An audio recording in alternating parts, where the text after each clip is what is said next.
friends, welcome to my channel Chic and Savvy, where we talk about all things relating to planning and budgeting. My name is Carissa, and today we will be budgeting my paycheck for week 2 of November.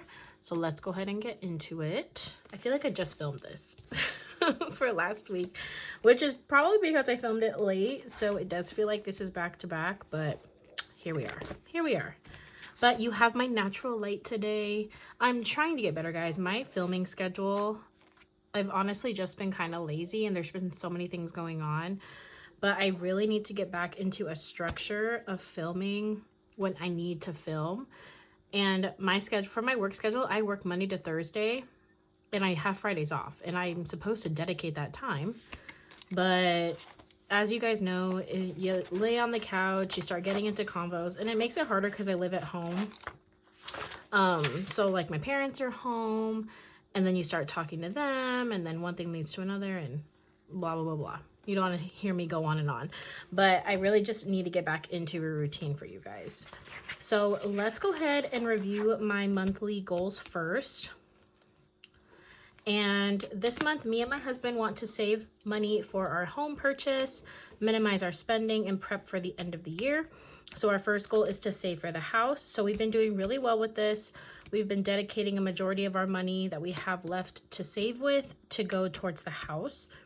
And we want to save at least $2,500 by the end of this month. And I think we're pretty much going to reach that goal, which is amazing. If we could do even more than that, that would be even more amazing, but we'll see how things go. Goal 2 is to minimize our spending completely. And we're going to do this by sticking to our budget and limiting eating out. So actually, after this, I'm going to go make us dinner.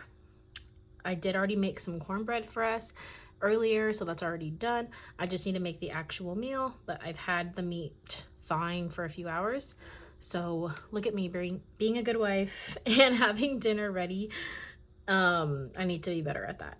But my husband does a majority of the cooking, so this is me trying my best.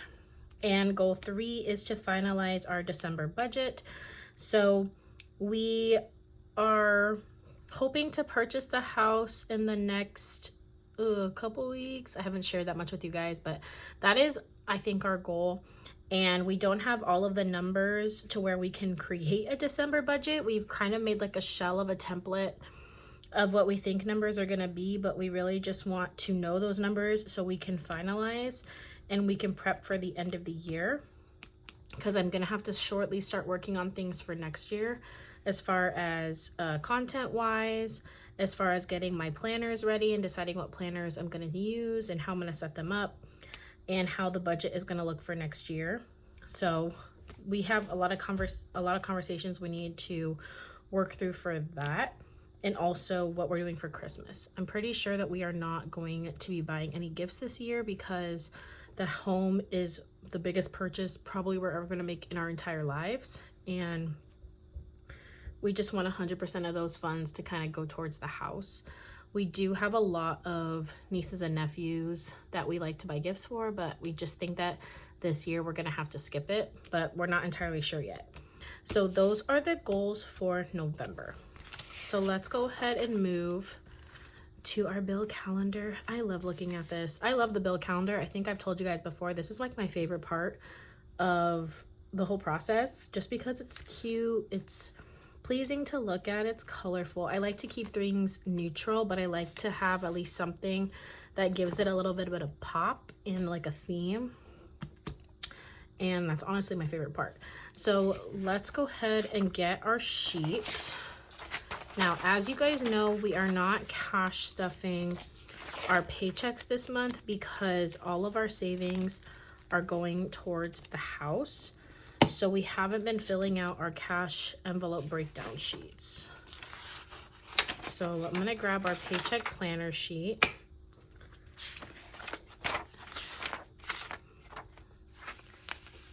Perfect. Okay, so we are going to be budgeting for paycheck 2 of the month of November. And that is in this like light caramel color. So let's check that off. And I'm gonna go this way a little bit. And so that is right here. So if you're looking at the bill calendar and you've never seen how I've set it up before, I like to color code my paychecks and my bills. So quickly how this works is this paycheck right here is in red. Any bill that you see in red is what I use this paycheck to pay for. And then this bill in this dark brown, we have one bill here. That is what I used this paycheck to pay for. And so now for paycheck 2 of this month is this light caramel color. I don't have any bills that are that color, so I'm not paying for anything this week. And that is because we have 2 extra paychecks kind of bordering on October, November that we are including in our November budget. And because of that, my bills are a lot more spread out. And we didn't have to pay anything this week because nothing is due until the next payday, which is on the 13th in this darker caramel color. And as you can see, we are paying a few bills with that paycheck. But with this paycheck, we aren't paying for anything. So we are going to be able to save more money towards the house this week. So let's go ahead and go to our paycheck planner sheet. I do make these sheets myself. I just make them on Canva. There's templates on Canva that I kind of used as inspiration, and then I customized it to fit how me and my husband do our budget. But it's super easy to make, or you can use a paper and pen. That is totally okay, or an Excel sheet if you have access to the internet. So that is what we're using today. As far as the bill calendar, I get this from the LittleBirdieCanada on Etsy. I love her. I buy from her every single month because I just love her designs, and I color it based off of how she colors it, and it's just kind of like my happy thing to do. But if you want to set, I see a lot of questions on like my planner setup. I have a video on that if you guys want to check it out. But as far as making these sheets, I have made all of these sheets aside from the calendar. And the only reason I don't make the calendar is because I like to color in these designs. But I did already make a calendar for myself. I just don't use it. But you could totally make this stuff yourself. I just choose to do it because every budget worksheet or planner book that I've seen, I've always wanted to customize something from it. Like it had something that I didn't need, or it was missing something that I wanted. So my idea was just to create my own, and that's what I did. Is it perfect? Absolutely not. If you really look at this closely, things probably aren't the same size and stuff like that. But I make it for me, and that's what matters. It does everything I need it to do, and I'm happy with it. So if you've never budgeted like this before, I'll kind of break down the sheet. So right here, we're going to list our payday. So our payday is the 7th. And this is my husband's paycheck. So where it says income, you're going to list all of the income that you have for the week. Now, me and my husband are bi-weekly employees, but we are on opposite schedules, which means that we both get paid on opposite weeks, giving us one paycheck per week. So we do budget weekly. So his income was on the 7th. So I'm going to write that here. And we are going to budget $12.75. And I just use budgeted amounts for these things. I do like to keep some things a little bit private for like my husband's sake and just the sake of like having your life on the internet. So I do use budgeted amounts, but they're pretty similar to what we do get paid. And then all of the bills are factual. So that is his income. Now the next section is fixed expenses. So fixed expenses are the expenses that you have every week, every month that are a set amount, and they have a due date, and you have to pay them to survive. So that's your rent, your mortgage, your phone bill, water bill, electric bill, gas bill, car payment, insurances, subscriptions that you have, benefits that you have, retirement, whatever the case may be that you have to pay, that is where that goes. Now I do have a separate area for debt because that is a fixed expense, but I like to track that separately so that way I can see that total on its own. So for this week, we have no bills that we are paying because our bill calendar doesn't have anything in that color. So we're paying 0. Same thing goes for debt. We have no debt that we're paying this week, so this is 0. So it's just a good week for us. So now that those things are taken care of, our next section is variable expenses. So variable expenses are things that you still have to pay for, but they are things that are more flexible and in your control. So these are your grocery bill, your gas bill for your car, your spending money, your eating out money, anything that you would like keep in your wallet, donations, things like that, that is a variable expense. So let's go ahead and get rid of this really quick because we don't need it right now. And we will fill this section out. So our variable expenses look a little bit different, and that is because we are currently living with my parents and we do not budget for things like that yet. When we move into our house, we'll definitely see something more along the lines of having your own home and paying for your own stuff. But right now we aren't doing that. So we do give my parents money, and that is $250. We give our moms money, and that is $50. Then we have my husband's spending, and that is $20. We have my spending, and that is $20. And then we have our gas for our car. So we do have one car currently, and that is $45. We have eating out, and that is $20. Fun times is $20. Donation is $5. And lunches for my husband is $30. So for spending and for eating out and fun times, we did reduce this to $20 instead of $30. And that is because we are prepping ourselves for when we move into our house.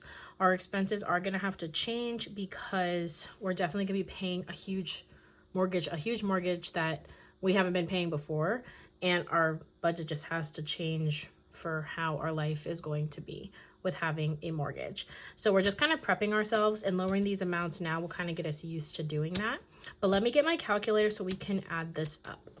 So we have $250, $50, $20, $20, $45, $20, $25,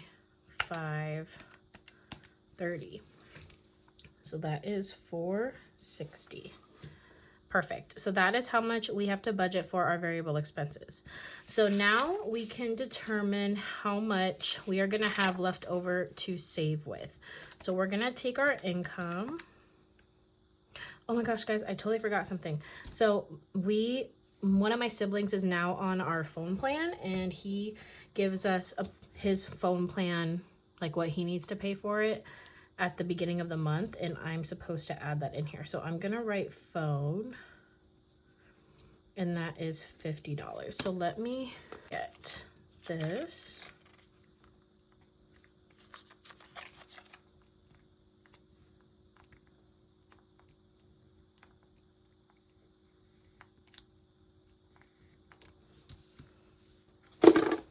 And that is going to be $13.25. So that is how much our income is. And then we're going to subtract nothing for fixed expenses. We're going to subtract our variable expenses. And we have nothing for debt. So we have a leftover amount of $865 to put towards our savings and our sinking funds. Perfect. So as you guys know, our number one priority above everything else is putting money aside for our home purchase. So we are going to put future home here, and that is our number one priority. If you haven't seen my other videos, we discussed that we are not putting any money into our other sinking funds at this time because we want to dedicate everything to our home purchase. So the majority of this money is going to go to that. But we also are still trying to work on our savings challenges. And so we're not going to save We're not going to stuff our monthly challenge and our $10 challenge that we're doing, but we are going to do Saveopoly because that is a weekly challenge for the entire year. And if you miss a week, it's going to throw everything off. So we are going to roll for that. So let's go ahead and get that out so we know how much that's going to be. So last week we rolled 15, which was the chance, and we saved $15. So we're going to roll and see what we get. Oops. It only counts if it's on top. There we go. Oh, we got 10 again. So we're going to do 1, 2, 3, 4, 5, 6, 7, 8, 9, 10. I never trust myself, so I always have to double count. So we got community chest, and that is $20. So we are going to save $20 this week. Perfect. So I get this from the LittleBirdieCanada also. It is a year-long challenge, like I said, and so you save for 52 weeks, and you roll the dice and see where you land, and then you save that amount for that week. So we're getting down to it, guys, which just means the end of the year is near. But I absolutely love this challenge. So we are going to be stuffing $20. So we have $845 left over, and we are going to put all of that towards the home fund. So if we add these two numbers up, it'll equal our total that we had left over to save with. And our budget is now left with $0 to allocate to. So perfect. So that is how we do our budget. It's not as exciting because we don't have all of these categories that we're saving towards, but this is just the reality of our situation right now, is really focusing on this home purchase. And if anybody has been in a position where they are purchasing a home, you know that with the down payment and closing costs and everything like that, you just want to be as prepared as possible. And that is what we are trying to do. So let's go ahead and grab our binder and then wrap this up. Okay, so let's put this back. I wish these were more exciting for you guys, but my life is honestly getting turned upside down right now, and I'm trying to keep it as consistent as possible. And I'd rather put something out for you guys like this, because this is real, than not posting it because it's not exciting. Because I still want you guys to see the process, and you've been with me almost for a year seeing how this journey has unfolded. So I find that stuff super exciting. But that is everything that we have for this week. Our budget is taken care of and it's all good to go. So I'm going to transfer those funds from our checking account to our home fund just because it's easier, and that's why we're not cash stuffing it. But we are getting closer and closer to reaching our goal of that $2,500. But I want to thank you all for being by my side throughout this journey, and I can't wait to see where life takes us. If you enjoyed this video, please like and subscribe, and I will catch you in my next video. Bye, friends.